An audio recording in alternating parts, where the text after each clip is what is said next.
Hi, everybody. Hey, everyone. So it's really strange to me because I'm so used to normally having the other Zoom feature where I can see loads of faces and loads of cameras. But today I'm joined with you on the webinar, so you'll be able to see myself and the amazing panelists. Welcome. Thank you so much for joining us. My name is Alia and I'm from London. I'm an A-level student and also the founder of Pupil Power, which is a youth-led campaign trying to reimagine education in the 21st century. I'm so incredibly excited about today's event and just have a few housekeepings that we need to go through. Just a reminder that today is recorded. So like I mentioned, although your cameras aren't on, if you were just to remind yourself that it is being recorded.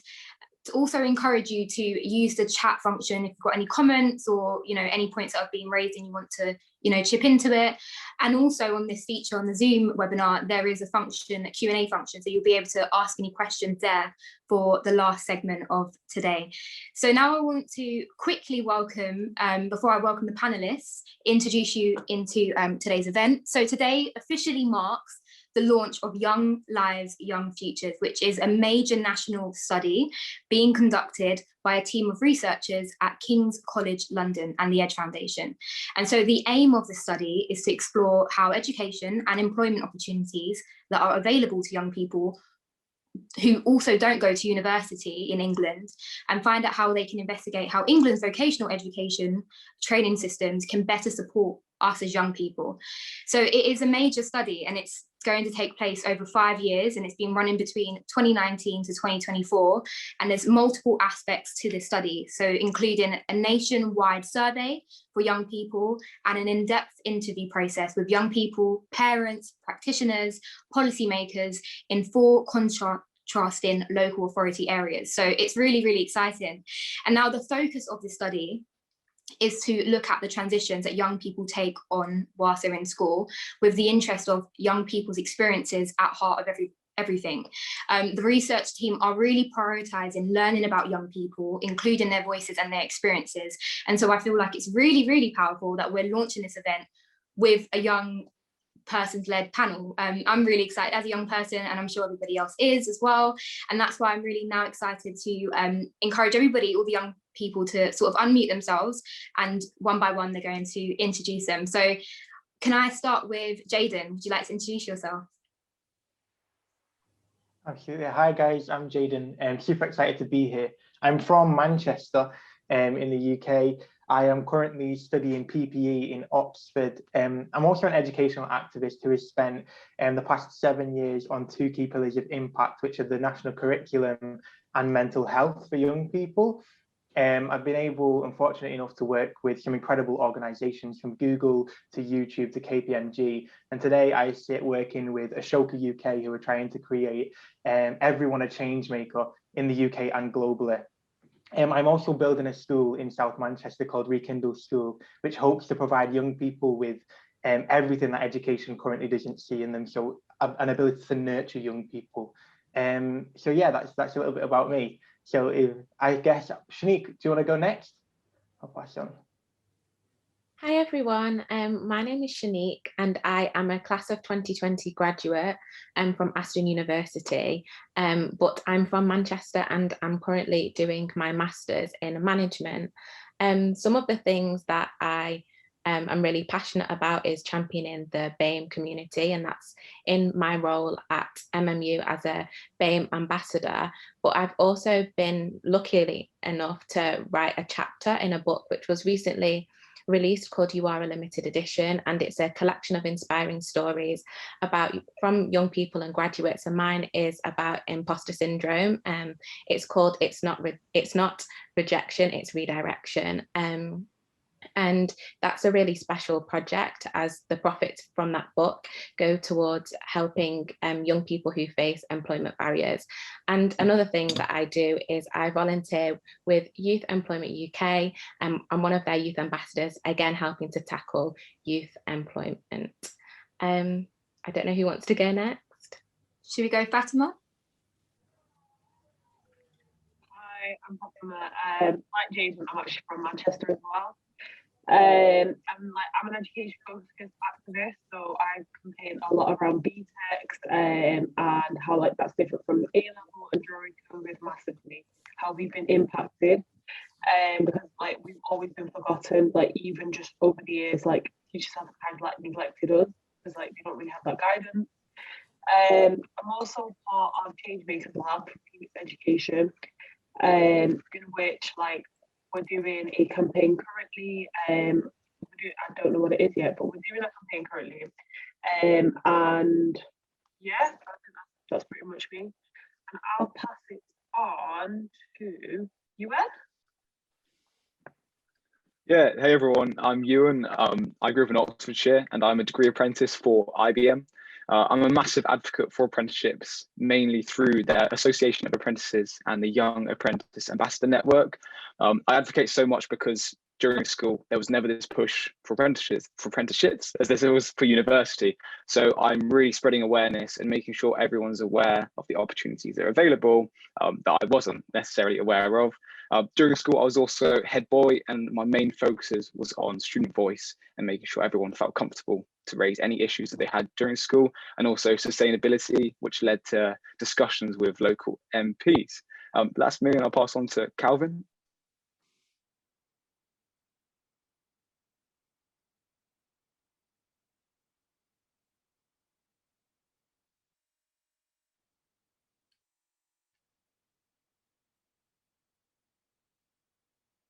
Calvin, can you hear us? Sorry, was that me? Sorry, No the sound worries. cut out at the end, and I was worried then. Hello, everyone. My name's Calvin. I'm 22 from Peterborough in Cambridgeshire. I've recently graduated my Higher National Diploma in Musical Theatre. I'm also a youth advisor to the Council of the Schools of Tomorrow, and then have been advising them for the past few months, as well as I was on the Trailblazer project back in 2016. Looking at all forms of education from like nursery to secondary school kind of thing.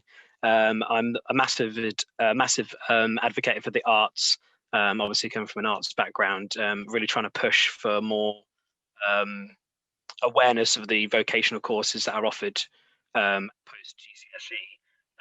I was a bit more pushed towards going to sixth form as a more academic route, and didn't know that there were other options for me, like BTEC paths and stuff.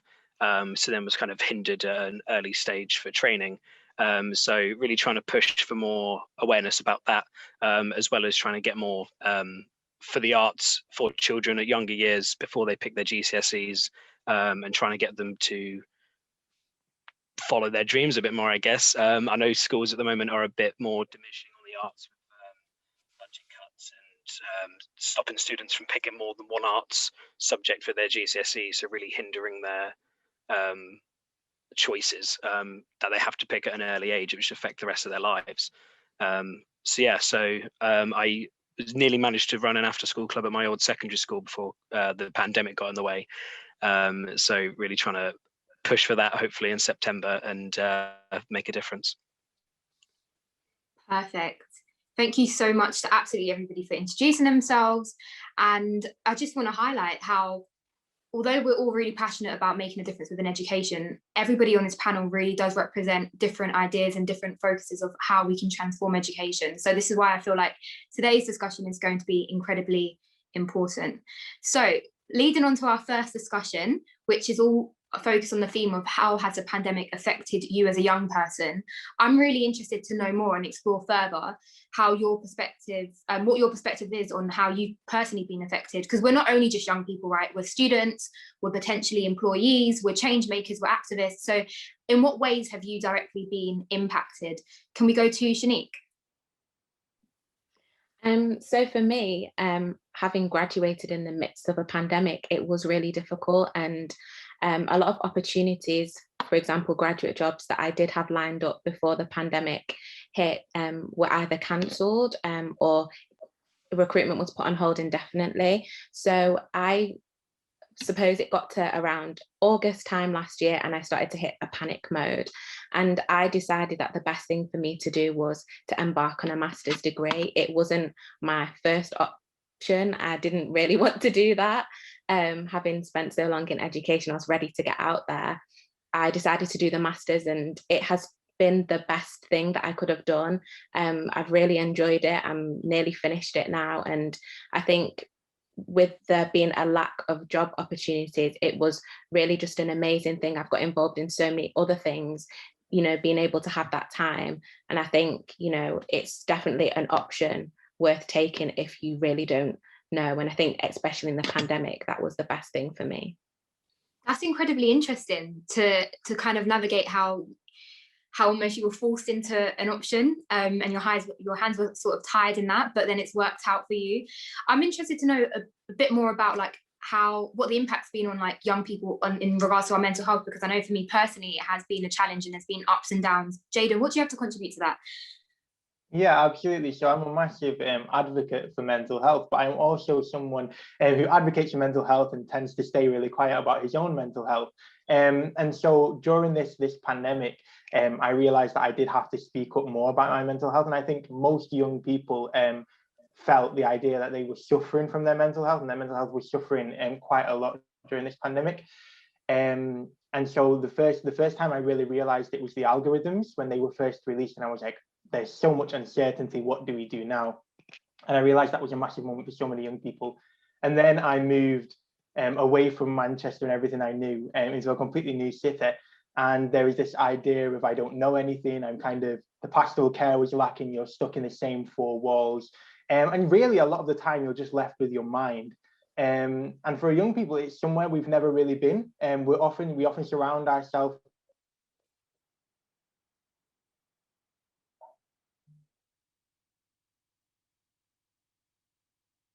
Oh, I think we've lost Jaden, but he was saying some fantastic points, and I know Ewan was nodding a lot as well. Do you want to contribute to anything to that?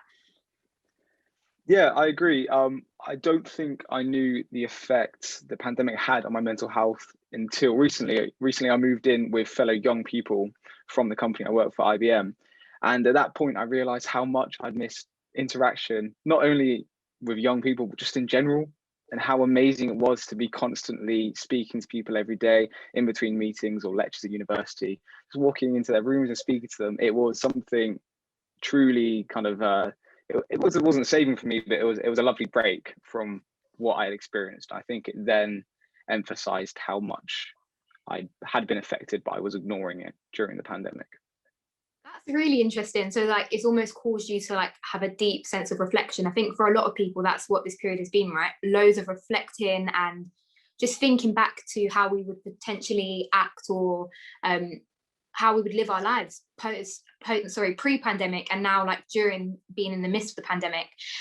To what extent do people believe that the impacts of, you know, COVID and this pandemic on young people will be long lasting? Will we be able to recover? I know there's been an incredible amount of loss, whether it's through, you know, family and friends and the grief that we've experienced there, or loss of opportunities that we've mentioned, loss of time, social interactions.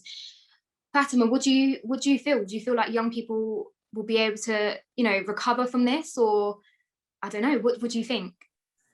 I guess I feel like it could recover, because like some of us are resilient enough to recover, but some of us have just lost too much of this. And I know especially with like exams, especially in schools now, so many people have lost so much content, so much learning hours, due to the fact that they've not got resources, or like they can't access it because of Wi-Fi issues.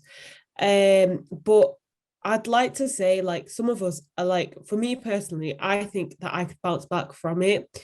But like, I think like it's a 50-50%. It just depends on the actual situation, the context, of how do we move forward from here, if that makes sense. No, that makes total sense. And I think also your point highlights how we need to make sure that, you know, when we're approaching these solutions and ways moving forward, that we treat every individual as an individual, right? And not sort of like cluster them and just label them young people and then assume that the policies and the ideas that we're putting in place is going to cater to everybody's needs. We're all very different on this panel here.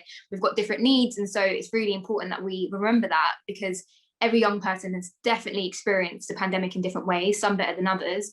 And so, yeah, I think you've got an incredible point about we're all going to sort of recover in different ways. But it seems really positive, because you said that young people are resilient. And so that's something that we can hold on to.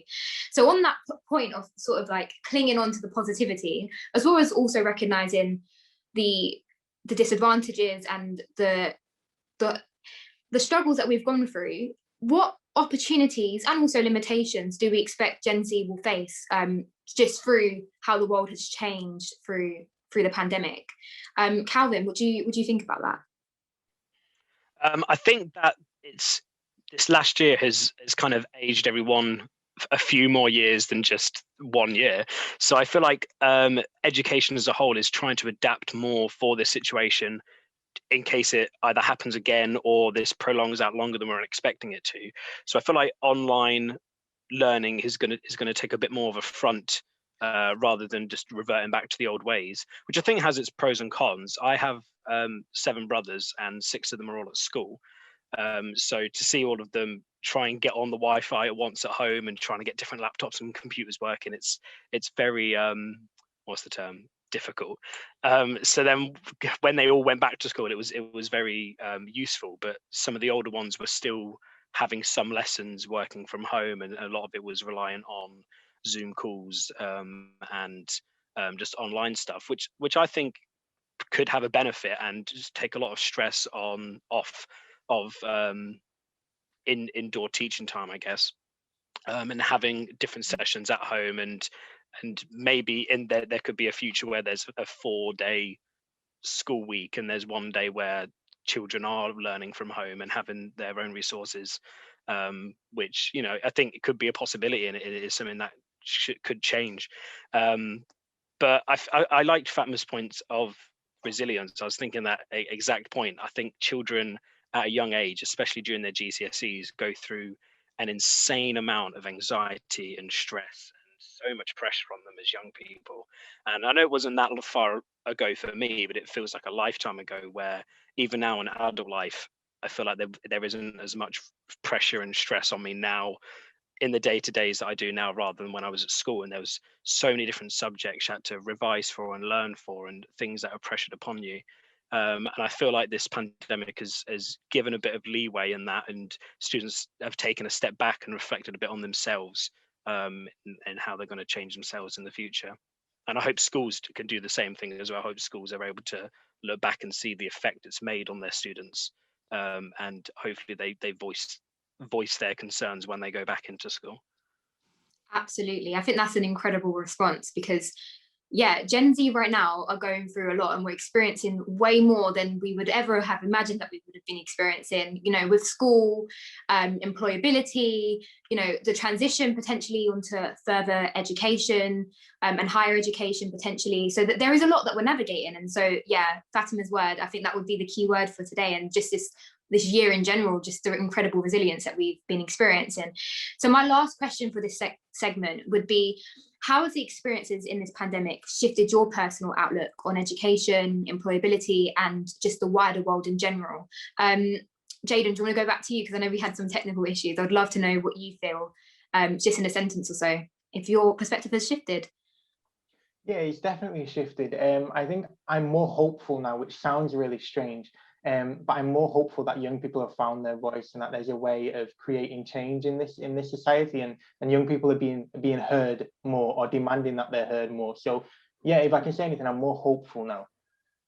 Wow. Yeah, hope. Shanique, do you have anything to add to that? I really agree. I think that this time has just given, you know, myself and I suppose a lot of people just chance to reset and almost think, can I think bigger to what I want to do? And I think that's what I've definitely got from the pandemic. There's actually nothing that you can't do. You just have to think about it and take time to figure out how you're going to get there. That's such an incredible point. There's nothing we cannot do. We just have to think about it and reflect on how we're going to get there. I think that's so great.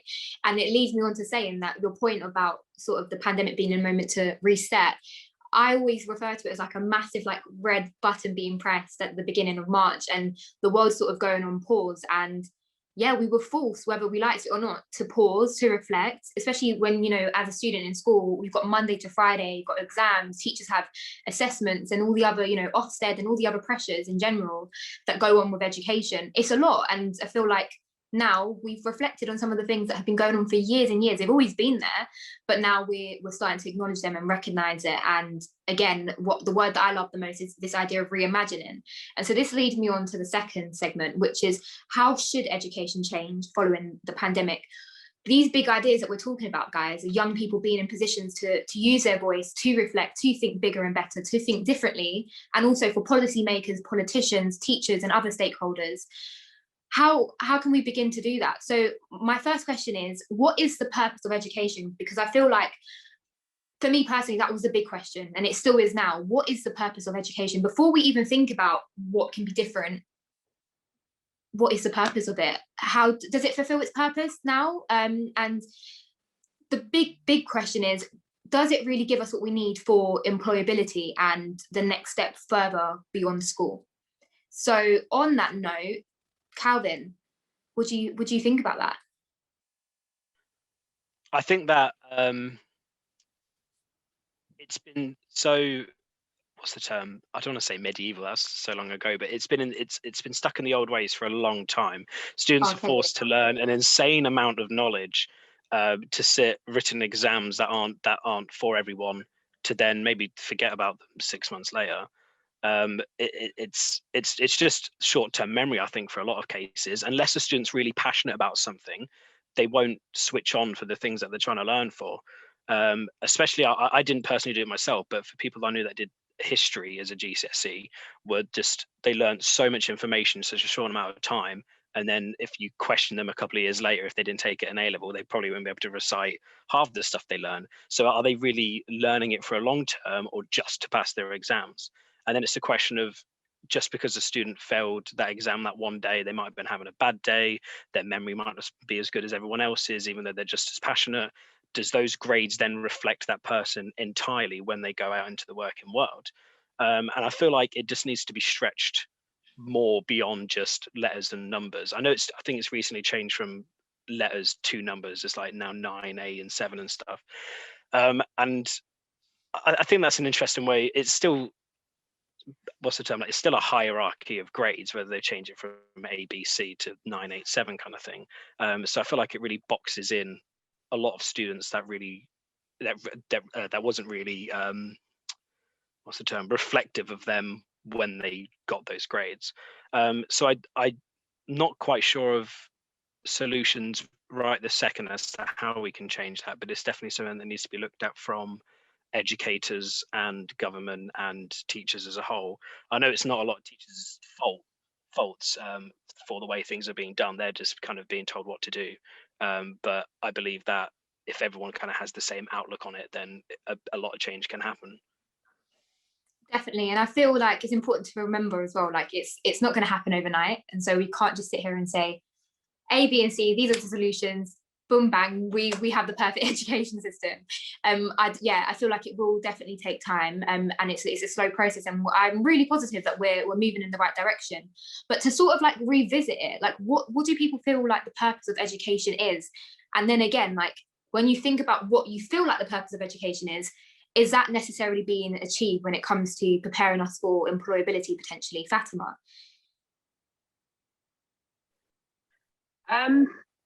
Sorry, can I just ask you to repeat the question?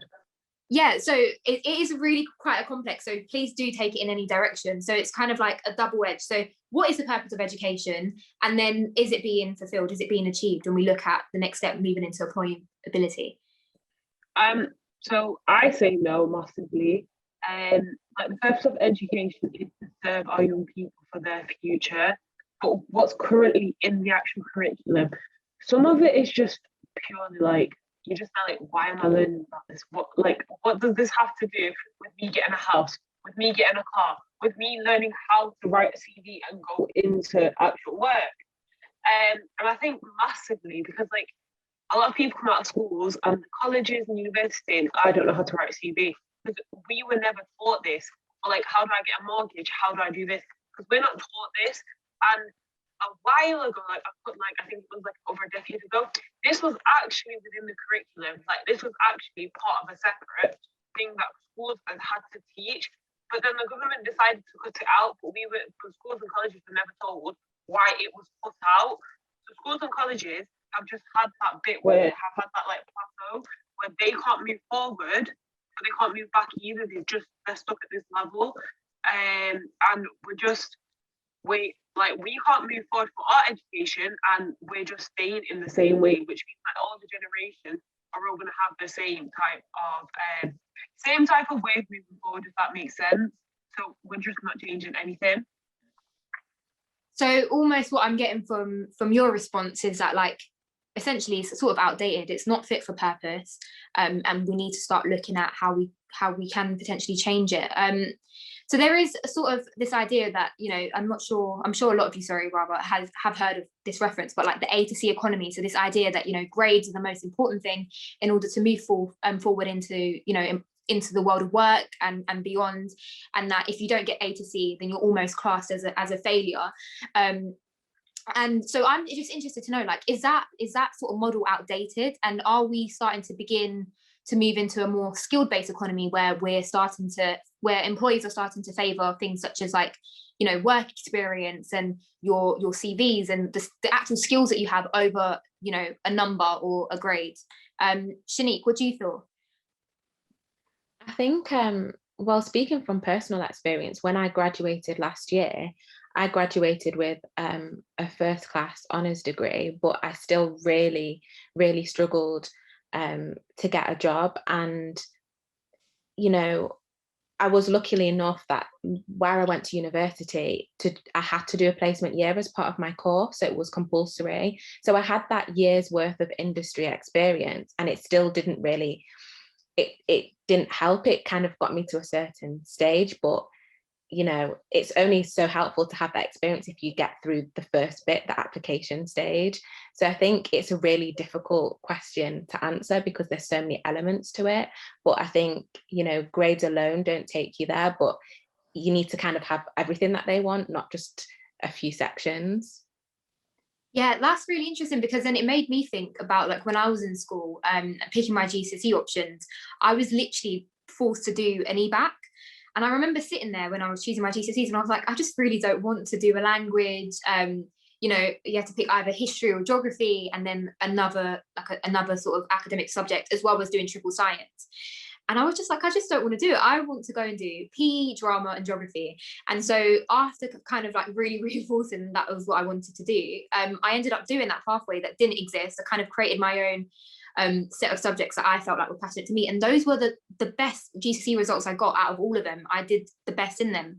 And I feel like, again, it's a combination of making sure that how do we kind of cater the education system or adapt it so that we are really trying to pick out young people's strengths and weaknesses, because I don't feel like we get to do that enough. I don't feel like we have the opportunity necessarily to really understand what we're good at and what we, you know, what our strengths and what our weaknesses are. And then when it comes to picking big subjects, or, you know, coming to the stages where you have to pick where you're going to go after GCSEs, or potentially whether you're going to go to university or not, you're sort of stuck because you're like, I don't really know what I'm good at. I'm just, yeah. Jaden, what do you feel on that? Do you feel like schools will always sort of push for you to go on to university, or do you feel like from your experience that they've always encouraged other options and other pathways? I feel like we have very much a success before survival approach to education in this country.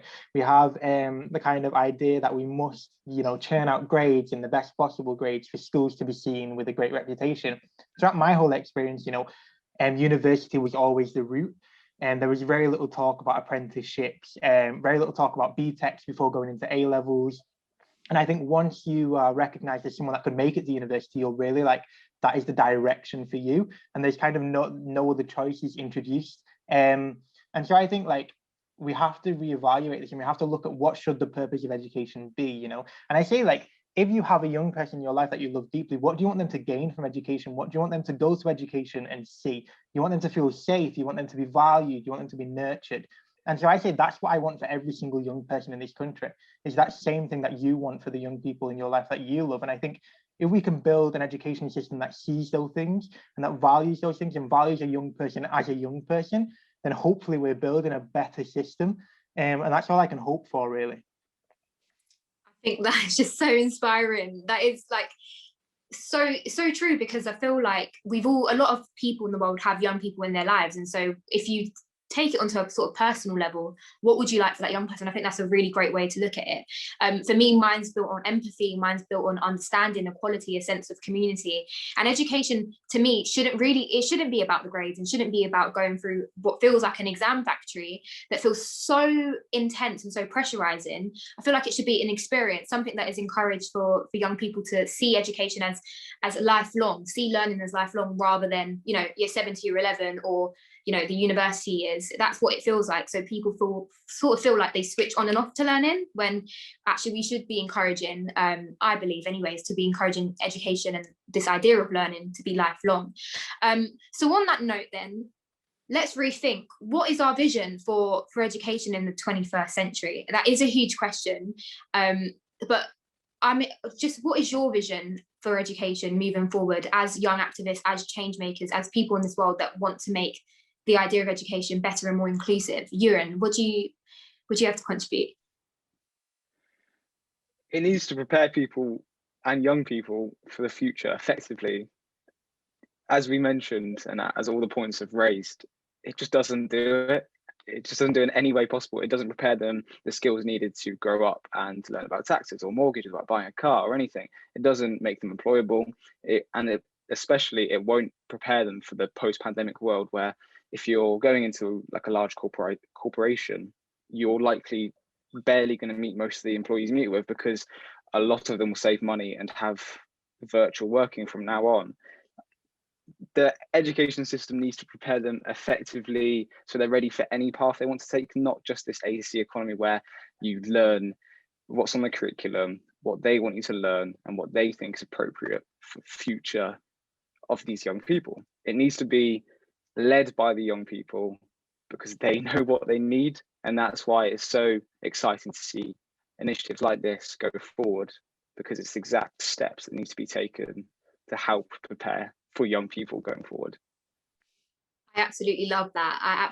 That's why I feel I completely agree with you. This panel here represents exactly the future.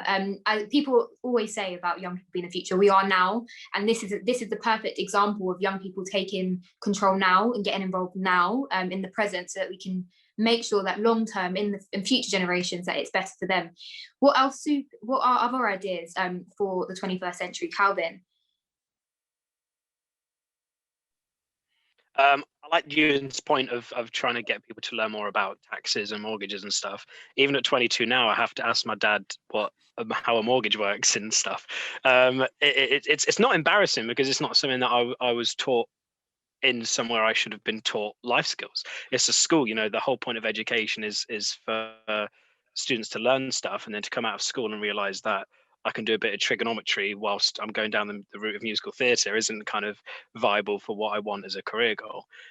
So I think trying to change things for the 21st century is really trying to hone in on what students decide to do, and try and really focus on their career goals in a way where they're not being I don't know what the term is, pulled down from things that aren't going to be useful to them. Obviously, you've got the basics of math, science, and English, which can be used in everyday life. But learning extensive things about those subjects, which aren't relevant for basic understanding that they're going to use in later life, I think is kind of, I don't want to say a waste of time, but isn't useful for them going forward into the working world. And you might be able to hear some of my brothers crying and screaming in the background, but I do apologize for that. But what was I saying? Yeah, you said that about this idea of it not necessarily being useful or relevant, rather. Yeah, trying to just, I don't know, sieve through the things that are needed post GCSE and post A-level that every student needs to learn, without bombarding them with the heavy amount of each subject that they don't need most of it of, and they can really focus on their career goal. So if someone wanted to go into engineering and they spent a lot of their time learning about the depths of maths and science and stuff, which they weren't going to use a lot of in day-to-day life, when a lot of that time could be used towards them, you know, learning how bank accounts work and how to save money, and mortgages and taxes, and if they were self-employed, how are they going to do their own taxes, and stuff like that, things that should be taught consistently, rather than just like one-off lessons where they're just given one lesson about it and expected to know that for the rest of their life. It's just kind of like trying to balance the time and really filtering each student, because each student's going to be different and each group of students are going to be different. So one student really wanting to be a mathematician or a scientist and focusing on that kind of thing isn't one going to do dance performances and drama and stuff. So it's interesting to try and kind of balance that up. And like I said, it's not an overnight solution thing. It's something that's really going to take a lot of time to point to what those things are going to be. Yeah, I just trying to value technical options, and to sort of have see it as like encouraging a diversity of like skills to properly prepare you, rather than, there's such emphasis on like maths, English, your core subjects. At the time, EBAC was such a huge thing, and like now when I like applied to university, I didn't really feel that pressure at all. I was like, okay, so I was told that I had to go down EBAC because university loved that, but then when I was applying to top universities, I didn't really feel that pressure. So things do change, the times change, and so it's incredibly important that we are changing with the time and not just sort of staying stationary. I guess my next question is, what responsibility now, as young people on this panel and young people in society and other young people perhaps listening, what responsibility do they have to play in this sort of process of transforming education? Fatima? We're kind of like the main people to get this movement going, because it takes one fish to make that ripple, but for everybody to follow through, it takes the whole fish like backing you. So essentially, one young person, like how you started Pupil Power, like you didn't expect that you were going to get a whole bunch of us like saying, oh look, I agree, this is what I want to do. That's how a movement starts, and that's how young people can rechange their education. They raise their voices. I know it might seem hard, and it might be like something really precious, and like you're pressuring yourself into something and you're really scared to do it. But believe me, it'll be the best decision that they do, because then they're like, oh, I changed that. I'm really happy I changed that. And they'll see that they do actually have a voice and they can actually embrace everything that they're doing for the greater good and for the next generation. Wow, that's so powerful, Fatima. Thank you for that. Shanique, what responsibility do you feel like you have to take in transforming education, especially in the position that you are now, doing your masters? I think for me, and I think for a lot of other young people, I think it's really valuable to just get involved with what you can do while you're at university, or whether you're in education. I think there's so many things that are on offer, and sometimes universities and schools and colleges and sixth forms, they find that there's low take up on things which are where, helping to bridge that gap in knowledge, if that's to do with, careers advice, for example. And I think we need to, as young people, change that perception that going to these things is not something that you do. You should take advantage of the things that are available for you. Like, you pay your £9,000 a year for university, use all of the resources that are there, get involved with university. And that's what I did, and I definitely do not regret it at all. And I just think, we have to take some hold on what we can do and utilize what's there. Another incredibly empowering and inspiring point, because we've actually spoke about what can be different, what's potentially lacking in the system, what we need more of, but actually we can sit back and say, we do actually have things in front of us. Why aren't we necessarily deciding and making that conscious effort to tap into it? And so I think that's really, really important to mention. Let's be resourceful and let's use our voices, use the opportunities, use the things out there that already exist, and take advantage of it. I think that's really, really important. Let's go to Jaden. Do you have anything to add to that point? What responsibility do you feel like young people have to take? Because you're doing incredible things as well as a young change maker. I think we have the responsibility to activate change making within our peers. Alia, you're a perfect example of this. And I think it's the ability to help young people see themselves as individuals and what skills they need that are outside of the classroom, critical thinking and change making, and an ability to see their worth. It's all of these skills. And I think as young people, our ability to our responsibility now is to promote those skills, to believe in other young people and to constantly promote the power of the other young people. And where we can, to open those spaces and to provide those spaces like you do with Pupil Power and like Ashoka do and Rekindle do, and all these incredible organizations are doing to provide young people with the opportunities to really see themselves and see their own worth and then go out there and create the change. And so I think that's our responsibility now. Absolutely, absolutely. And that leads me on to like my last question on the segment, which is, why is youth voice important? Because for me, when I started Pupil Power, I felt this sort of burning sensation of like, young people need to be talking, young people are in education, we're the ones being directly impacted by the policies and by the decisions of people in power, but we don't necessarily have a say, and we're just, education can feel passive. I don't know if people agree with this, but it can very much feel passive, this idea that you go to school, you're told what to learn, when to learn, how to learn, and that's sort of changing now with the pandemic. When you're at home, you sort of have your own schedule, you can sort of like mold your day into the way in which suits you. And now we can get involved. We've seen the uprise of youth activism and young people speaking out, and how powerful that is, because it's sort of like Fatima mentioned, the ripple effect. One person starts speaking, then somebody else feels like, oh, I can connect to that, and you sort of build communities. And so, yeah, why is it important, and to what extent will youth voice create change, and how can we really do that intergenerationally with other organizations? Calvin? I think it's interesting that we've all had to go through the system. We've all had to go through that life of secondary school and A-levels and stuff to then come to these conclusions. If we were 12, 13-year-olds at the beginning of secondary education, a lot of students were like, oh, I don't care. They don't understand the life that they have ahead of them and the difficulties that they're going to face. So I'd really like to get, to go around different schools and hear what students are saying and stuff. And it'll always come down to, you'd always get the students that are like, oh, I wish there was no homework.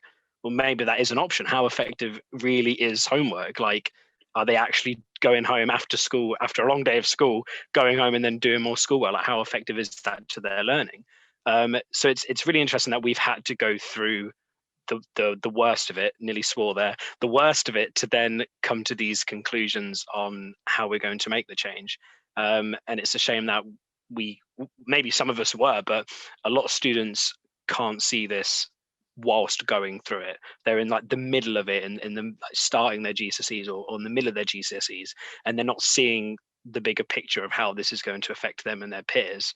So I think it's important for us to try and delve into their brains and find out at the heart of what's going on in this post-COVID world, how that's affected them. Because we're at that age where we've gone through it mostly before the pandemic and not gone through the thickest part of our learning journeys as teenagers during the pandemic or post-pandemic. So I think it's our responsibility to then really find out what makes the students tick and how important it is, not how important it is, how difficult they found it going through the things that we had the privilege of. We had the privilege of going in and seeing our school friends and sitting down and having lunches with them rather than with our parents every single day.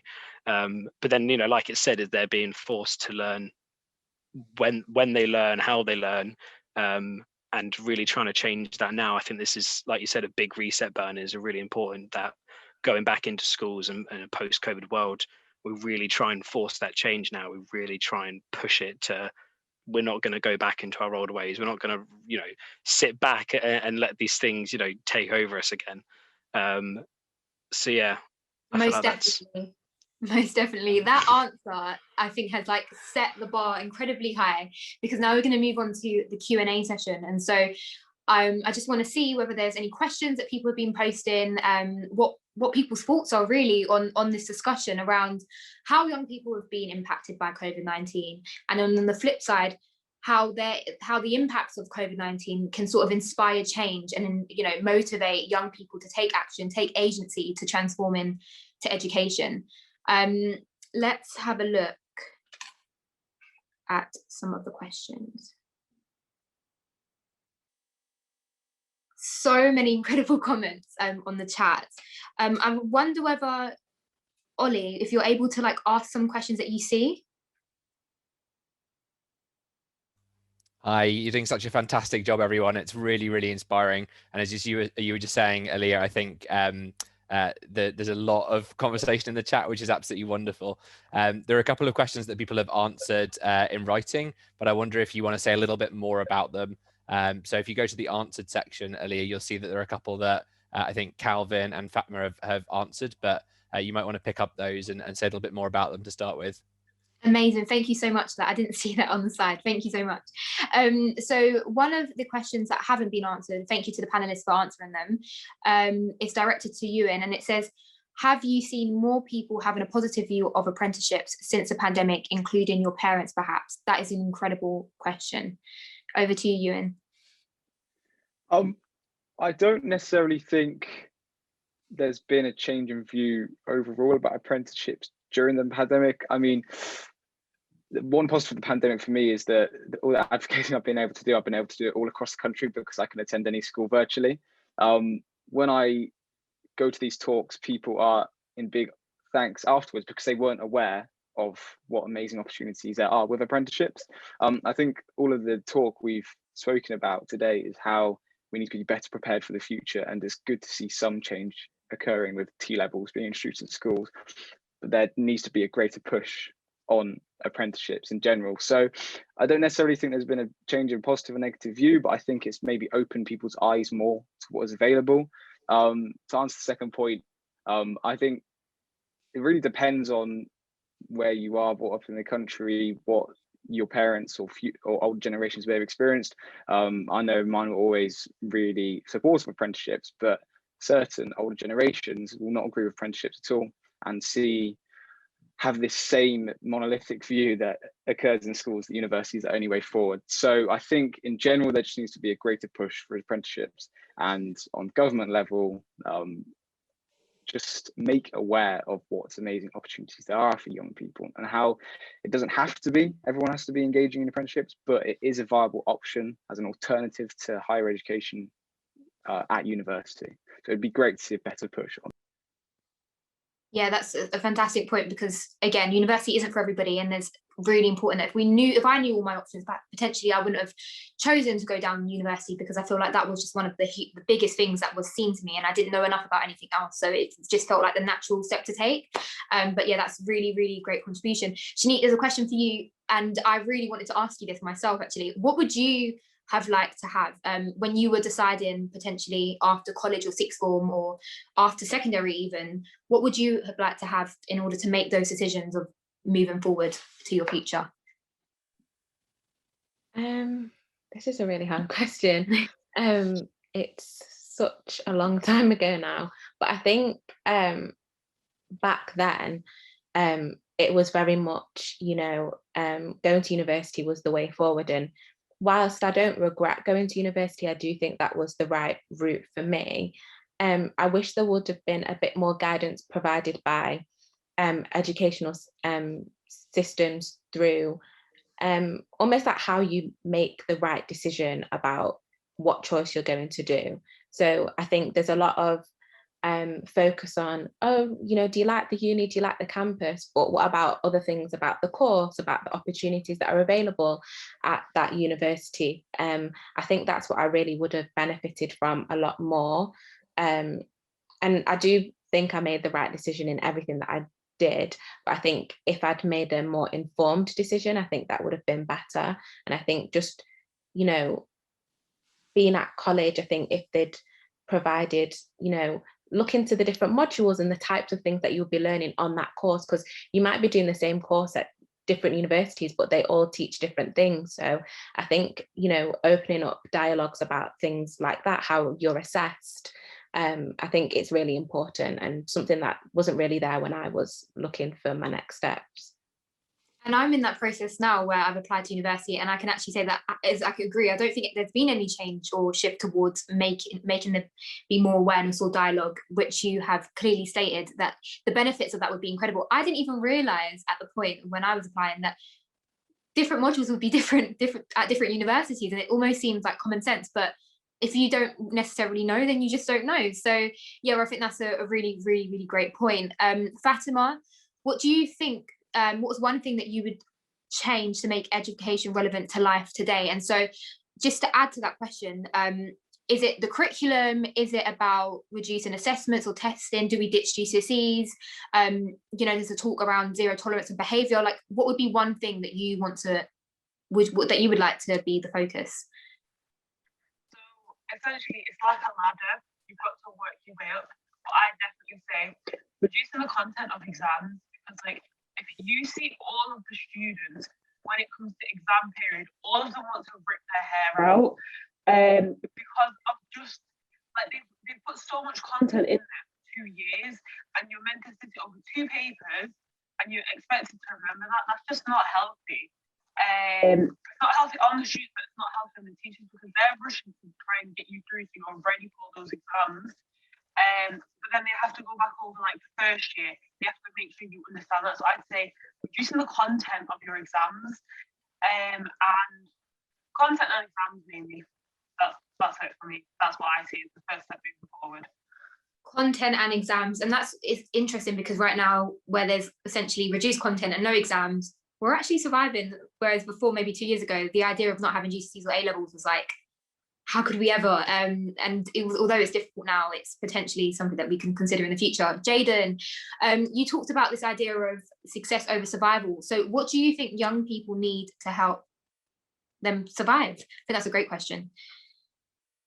I think we need to see young people as young people. We need to see the young person before we see the grades. We need to provide an education system that genuinely values each young person and can therefore build upon the skills of that young person. And in how we do that is about, we go through this idea of nurture. You know, each young person needs to be nurtured throughout their whole journey through education, not nurtured to achieve great grades or nurtured to achieve or go to university or anything like that, but nurtured simply because they're a young person and simply because there's a lot of challenges that young people face. And if we have an education system that can nurture, that can love, that can value young people, then hopefully we're teaching them to survive rather than succeed. And I think that rather than a whole kind of curriculum reevaluation and rebranding, I think if we can just be a bit more empathetic in our approach to education, then that would be the biggest way that we could change it, perhaps. I couldn't agree with you more. To be more empathetic and, you know, center empathy, essentially. Thank you so much to all the questions. I really did try to combine, there's so many that came through last minute, so I tried to like combine some of them. So thank you everybody that contributed to the chat and submitted some questions. It was a really, really interesting. I would also urge you to continue the conversation online. So if you have Twitter or social media, any form of social media, continue the questions, and I'm sure everybody on the panel will continue responding and let this conversation and this dialogue continue. So on that note, I would just like to close off by saying thank you to all of you guys, Shanique, Ewan, Calvin, so sorry, Calvin, Jaden, Fatima, so every single one of you for this incredible discussion. I've really enjoyed it and I could honestly keep on going. And I hope, again, like I mentioned, this dialogue does not just end here and it continues as it should. So thank you to all. Thank you for everybody else that tuned in today and listened and was here for the launch of Young Lives, Young Futures. As I mentioned at the start of this event, this is a study that is running until 2024, and there will be plenty of ways for young people to get involved in this project, so please do. The team hosts a youth advisory group meeting every single year, which is open to young people across England, and that is a fantastic chance, in my opinion, for you to directly get involved, have a say in shaping future waves of the study, and obviously have your voice heard. That's what we're saying, right? We want young people to have their voices heard, so grab this opportunity with both hands so that researchers, organisation, policymakers and people that are essentially making decisions on our behalf can have our voices at the centre. I would really encourage you to do that. And also, as I speak, the team will be dropping some links down below to the website of the study and also social media platforms that you can check out. So please do follow those accounts, so you can also check the progress of what's going on over the next couple of years, and see any updates and posts about future events and ways that you can get involved. I would just personally like to also say another huge thank you. It's been an absolute pleasure, and I know we finished a little bit earlier, so if there was any last closing words from our inspiring panel, maybe you can say one sentence of what you'd like to take away and what you'd like people to take away with. Jaden, and then Jaden, you can pass on over to somebody else. I think you've just done a shout out to all of us, but I really want to shout out to you for leading the way for young people and for being an incredible host, and for making this such a comfortable space for young people to speak up and do that. And I think, yeah, just get involved with this and get involved with change making and inspire young people to be the future. That's all I can say. Thank you. Thank you, Jaden. Shanique. I think for me, this has just inspired me.